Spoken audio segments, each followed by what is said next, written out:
Hey, everybody. Hope and pray that you're doing well today as we come to our word from the Word. And today that word is turn. Turn. Now, those of you from the Chestnut Level family, you'll know that U-turn sign right there. That's just in honor of Ricky Cox. And, he says every time he goes on a trip, it's always at least one U-turn in there. And I can tell you, I went on a trip with him one time and we took a nice half hour out of the way U-turn. But that's okay when we're driving and in life. But when we're talking about spiritual things, we do not need to make a U-turn, right? We now that we have God, now that we have Christ, why in the world would we ever turn and go back to the things that the world has to offer? There's a great song out there you could listen to, and the title of it is "Turn" by Ben Fuller, and he says, and I may even put the link up later so you can hear that. But he kind of starts. He says, he was going to basically throw it all away to go back to his old life. He says, "Man, I'm not as strong as I thought I was," and he gives a great testimony about that song. And basically, you have this contemporary Christian singer, and you think, like many of us, we think, okay, well, he's got everything together, but he had I believe it was a relationship or something that ended, and it devastated him, and as he said, I almost threw everything away because I was going to turn back to that old way. And a line in there, he has nowhere to turn but Jesus. See, what we need to do is we need to turn to Jesus. Paul, as he's writing to the Galatians, he says, I can't believe that you would turn away from the grace that you now know back to the law that you've essentially been rescued out from under it. That was the burden that was on you, and now you have been saved by grace. Why in the world would you go back to those things? And let's just look. We're going to look at verses. We're in Galatians chapter 4, verses 8 through 11. As always, I encourage you to read the whole chapter because you can see where else he takes this conversation. But here, starting in verse 8, but then indeed, when you did not know God, you served those which by nature are not gods. But now, after you have known God, or rather are known by God, how is it that you turn again to the weak and beggarly elements to which you desire again to be in bondage? You observe days and months and seasons and years. I am afraid for you, lest I have labored for you in vain. It's almost that if you're going to go back to that old way of life, then all this work, the reason he would say he labored in vain, because, man, did you really receive Christ? Did you really receive grace if you're now running back to the law? And he goes on, and again, in our short time, I can't deal with the whole thing, but I do encourage you to read on beyond that as he begins to give the great illustration of the two covenants. And he uses Sarah and Hagar and their children as great examples of the covenant and why we have to be under grace, not going back to the law.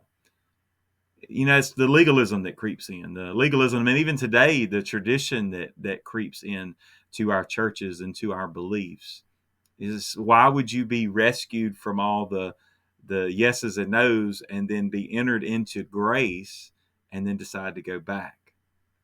So in his context of who he's writing to, it was literally those who are trying to go back and then observe all the certain days and making sure they were going through all the rituals.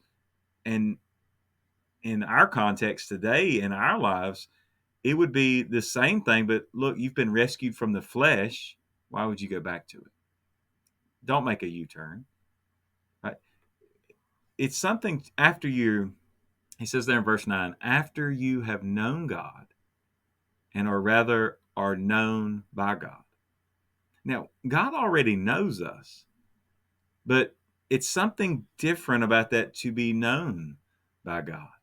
It is that intimate relationship between the two, between us and Him, for us to know Him more.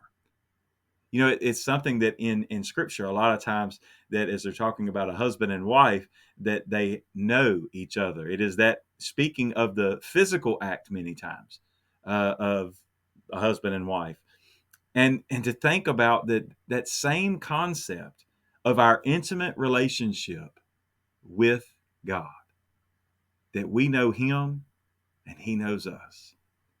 He knows everything about us, knows everything that's on the inside, knows our thoughts before we think them. He knows every attitude, every word, every thought, every action. He knows it all.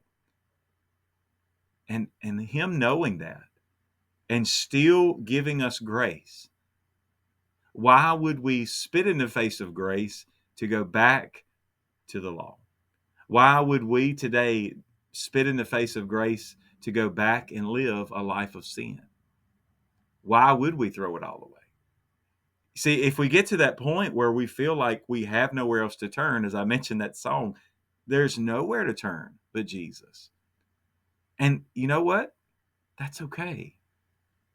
That's okay if everybody else has abandoned you. It's okay if you have nowhere else to turn. It feels like you're all alone, and then you turn to Jesus, because that means that he's still got you where he wants you, in a right relationship with him. Now there's times that those situations and circumstances that we've gotten ourselves there by our sin. There's other times where we are pulled away and tempted by the enemy. But today I would simply ask you, are you walking towards God? Are you walking in that right relationship with him?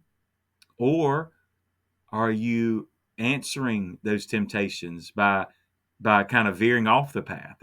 And maybe you haven't made a complete U-turn, but maybe you're kind of taking the exit ramp. Maybe you're already thinking about slowing down so you can turn around.